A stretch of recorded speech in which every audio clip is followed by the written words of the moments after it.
So this week we're very glad to be back in Drogheda again and talking to Kavan Byrne, who's going to bestow his knowledge about nutrition to us. Now look, first things first, runners want to know about fuel. Yeah. This is, we go out, we do our 5Ks, our 10Ks, and eventually for us, half marathons and marathons. Is carbohydrate still the way to go, or do we have a new way of thinking? Okay, well, that is probably the biggest known thing around runners. Bowls of pasta, bowls of rice, bags of jellies. I've seen and heard all of those things around running. Carbs are the main fuel source for anything that's endurance or performance output, because carbohydrates store as glycogen in the body, and that's essentially your petrol, so it's going to help you move and work. But one thing that a lot of people haven't focused on and have drifted away from is using fat as a fuel. For a while, a lot of people gave fat a bad name, because obviously why would you want to eat the one thing that you don't want to store in your body? It's very much the opposite. If you feed your body fat, you will burn more fat. Well, not even to even focus on it as that, it's a slower burning fuel source. Carbohydrates generally, in an endurance-based kind of sport like running, if you're going for a long, steady run, it can take 90 to 120 minutes to burn through your glycogen stores to completely flatten them out. In a more higher intense kind of thing, you're looking at anywhere from 20 to 40 minutes. So carbs will burn, whereas your fat will take an awful lot longer, because it just burns off in a different way. So the way you can use fat to your advantage, obviously carbs are still very much important, and the way that you time them is very important. To put fat with your carbs is going to slow down the release of your carbohydrates, so you're going to get more out of them. You do not want to go into a run and have the goal of absolutely burning through all of your glycogen, because you're going to be absolutely bollocks by the end of that. This is what they, in a marathon where you hit the wall, yeah. It's generally when you've run out of, you depleted your glycogen stores. Yeah, definitely. The way you have to look at that is, besides everything nutrition-wise, hydration is the biggest thing. There is no point even looking at a carb to fill yourself up on if you are in any way dehydrated. A 2% decrease in hydration can impair your exercise to the point where if you're 5% increased, your workout capacity can be hindered by 30%. So there's a massive key in all of that. In any form of sport, hydration is key. And that would be a lot of the thing where, and we'll touch on that with kind of supplementation with the likes of electrolytes and stuff like that. Well, that will assist you in hitting the wall. But carbs are, you don't want to burn through them, because that's going to help you get nowhere fast, essentially. Yeah, so far on the run gear, we've started off with both Bob and myself not able to run. Yeah. Basically doing nothing. We've built it up, and now we're at the stage of running 10Ks. Now beyond that, where should people start to look in terms of planning when they eat, how they eat, and what they eat? Yeah, well, the easiest way to look at it is you need to pair off what's a slow burning carb into a fast burning carb, and that's a GI, which is a glycemic index. That's basically the way the glucose will get into your bloodstream, etc., etc. The easiest way to look at it: oatmeal, sweet potatoes, and brown rice are your slow carbs, so they're going to take longer to get into your bloodstream. They'll digest a lot slower. White rice, white pasta, all of the white carbs are quicker. So the way to look at it is, and then obviously fat will slow all of those things down regardless of their speed. In the morning, oats and fat, maybe some nut butter or dark chocolate. Fats are quite nice to eat. They're never unenjoyable. Oats and whey and some peanut butter in the morning. That's going to burn slowly. The next meal, sweep it out. This is saying that you're going to run after about 4 meals. So you have 2 slow, and then you get them a little bit quicker. Maybe a white rice for your 3rd meal, and then something a lot faster like a pasta, or even a carb drink before you set out on your run. That's going to have your glycogen completely stored, completely full, and you'll be primed for your output, and you'll be carved up, and you'll have fat loaded as well. So there'll be a bit of fat in there as well. So you can be assured that you're going to have all the nutrients that you need for a good run. Often people get confused and they think, right, well, I go to bed and I drag myself out of bed in the morning and go running. Is there an issue with running, say, on an empty stomach, whereas, compared to other people who eat through the day and then run at night time? That's a very good question, actually. There's a lot of discussion around fasted cardio and your fasted performance. It's not necessarily the best option in terms of, if you look at sleep, you go to bed, let's say the average person sleeps 6 to 8 hours, hopefully. You're not doing anything. You're not drinking water, you're not eating food. You're probably going to wake up once or twice to go to the toilet, but again, you're just expending nutrients, you're expending water. So to get up and just go, your body's in a very fragile state, but that is dictated off the day you've had the day before. So if you spend the day, let's say you haven't done any running or any activity at all, and you spend the day carbing up, and quite similar to like what you do there is you just have all slow carbohydrates the whole way through your day up until right before bed.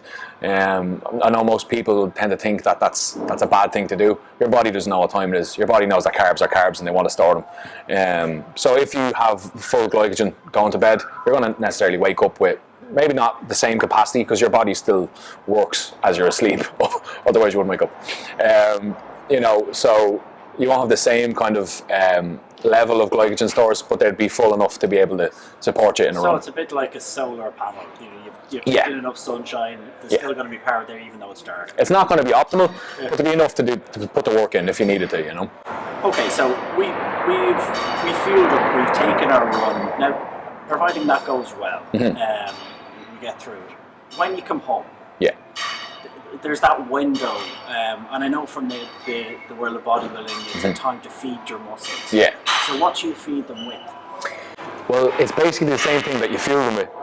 So if you put petrol in your car and your car comes out on the motorway, you're not going to put vegetable oil into it. You're going to put the same thing into it. So you're going to put petrol back into the car. So it's the same idea.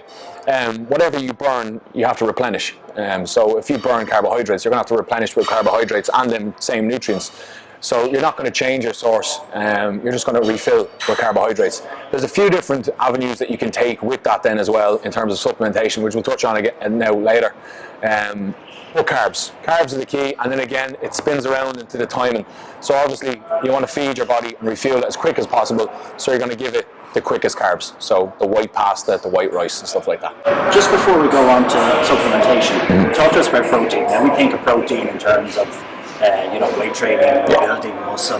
But surely, if you're an athlete and your muscles are what's going to carry you along, you need protein for a runner, for someone who does longer distances. I know it's a hard question to answer, but can you give some sort of guideline as to how much protein to eat? Yeah, that's actually not a hard question at all. Everyone, even people that don't partake in exercise at all, could take whey protein and see a benefit from it. As a country, let's say, we'll single out Ireland. We don't have any form of prioritization on our protein. You know what I mean? None of us would really. The average Joe who doesn't go to the gym or anything like that wouldn't focus on their protein. We're all carb based. Meat and potatoes. There's always more potatoes. So if you're going to look at someone that's running or doing any form of activity, there's muscle breakdown involved. When you're training with weights, you're ripping muscle fibers. It's the same idea when you're running. Your legs are moving, your muscles are contracting. You need to repair all that. Protein is the building blocks of your muscle. And that's the best way to look at it, To be honest, with bodybuilding, you'd look at a gram of protein per pound of body weight to give to somebody in terms of just maintenance and growth. You could go 0.7 to a gram per pound of body weight for anybody. It's generally going to be, like for me, I'd be a heavier dude. I would have way more protein than most people. When you say to somebody a gram of protein per pound and they go, oh my god, 160 grams of protein is huge, it's actually not that much. You could portion it out into 4 meals, no problem.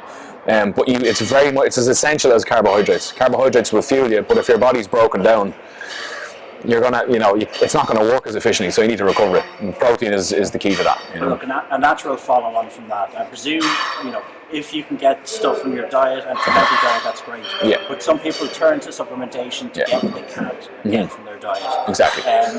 Where do people start? For people who've never looked at that area before, where do they start? There's 4 essentials that are probably the most basic essentials as well to look at. And another thing just that you mentioned with the likes of protein is an efficient and easier way of taking in your protein without having to eat food. So we could probably call it 5, and protein would be the number 1. There's 2 for performance and there's 2 for recovery.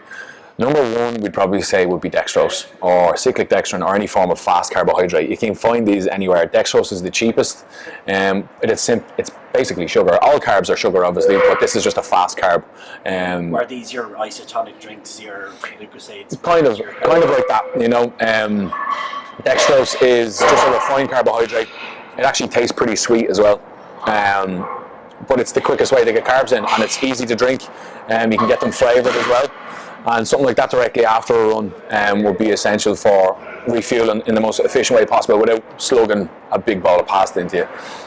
So that's going to aim off your recovery in terms of replenishing glycogen. Then you have glutamine. Glutamine is one of the most abundant amino acids in your body. And again, amino acids are the building block of protein. Protein is the building block of muscle. This is something that ranges in a dosage of 5 to 20 grams per day. It doesn't taste great, so if you can get it flavoured, I would definitely get it flavoured, because it's not a nice thing to drink first thing in the morning. But 5 to 20 grams is your standard dosing rate. You can take anywhere up to 80 grams, depending on your body weight. Obviously, I think it's 0.3 grams per kilo. But it's just because it's so abundant in your body, you can take loads of it. But it's perfect. It is the number 1 recovery, amino acid. So those 2 would you be considering for recovery, and are essential and are cheap as well. 2 for performance. Creatine. Creatine is something that I know a lot of people out there are going to hear that word and gasp, or have all types of ideas of what it is. But you find this in your food. If you eat red meat, you have a lot of creatine in your diet. It's connected to Exactly. And what it does is it pulls water intracellular into the muscles, and it helps produce ATP, which is basically energy. Now that's something that's a little bit more explosive and kind of strength based, but can help with endurance and hydration as well, which again, like we talked about, is very, very essential with running. So that's, again, there's studies show that saturation and loading creatine is an essential thing. So you could be taking, I think it's 0.2 grams per kilo, end up around 20 to 30 grams a day, and then 5 grams a day. But you don't have to. That's just a quicker way to doing it. 5 to 10 grams a day is plenty. That's for performance. And then another performance and kind of anti-fatigue is beta-alanine. Now, for people that have some idea of supplementation, this is the stuff that's in energy drinks that makes your face really itchy. It's very uncomfortable. A clinical dosage is 3.2 grams. So you want to take your time in kind of acquainting yourself with this amino acid, and probably start off at a gram before your workout or before your run. It is actually promotes the reduction of lactic acid, which is that sore feeling you get in your legs when you're running or you're lifting weights or anything like that. So those 5 things would probably be the most essential, and probably the most cheapest as well that you can get your hands on. Now, some people don't know where to go to get these kind of things. I buy off My Protein. I know you're an affiliate with that. So if they're going to a site like that, what should they look for? As in where to go for them? On My Protein, one of the good things about My Protein is they cordon off absolutely everything, and they have everything sectioned off and organised to a scary measure. It's frightening how organised they are. But you can go and search your sport, and running is one of those things, and it'll have absolutely everything. It'll have electrolytes, multivitamins, dextrose, creatine. It mightn't have beta-alanine in there. But you can always just search these things. There'll be a search bar. You can search these things. You have a code that people can use as well? Yeah, you can use Kavan 10. It's just basically my name with 10, and you can use that. Handy discount. So obviously, so you've got the supplementation, hydration we've talked about. Yeah. In terms of adding weight training, it's something that I've looked at and which has had a massive difference in terms of recovery, preventing injuries. Yeah. If you're adding weight training to, the average 3-4 runs a week, are there additional things that we should look at in terms of nutrition? At that stage, hopefully with the likes of running, you're probably gonna overshoot the mark with your carbohydrates and your nutrients. So probably not. If you're looking at nailing your food, you're hitting your protein at a maintenance level. Like I said, a gram per pound, or maybe just a little bit less. You're going to be squared off in that end. Adding a little bit of dietary fat in, and then already kind of having a high carb diet, you're going to be pretty golden in all of those things. The only thing I would probably do nutrition wise or nutrient wise around that would probably be just drinking a carb drink while you're in here, just to properly just square everything off. And other than that, your diet should be pretty good for coming in and smashing a session. So if someone wants to reach you, someone wants to get online nutrition advice from you, how do they reach you? Well, there's a million and one ways you can reach me. My favourite way is Snapchat. That's a really kind of interactive and more kind of personal way you can get just even to know me before you extend that far. My email is kavangbyrne@gmail.com. You can find me on Facebook, Instagram, Twitter. You can find me everywhere. I'm everywhere. You can't not find me. It's impossible. Kavan, thanks for joining us. Thanks for having me.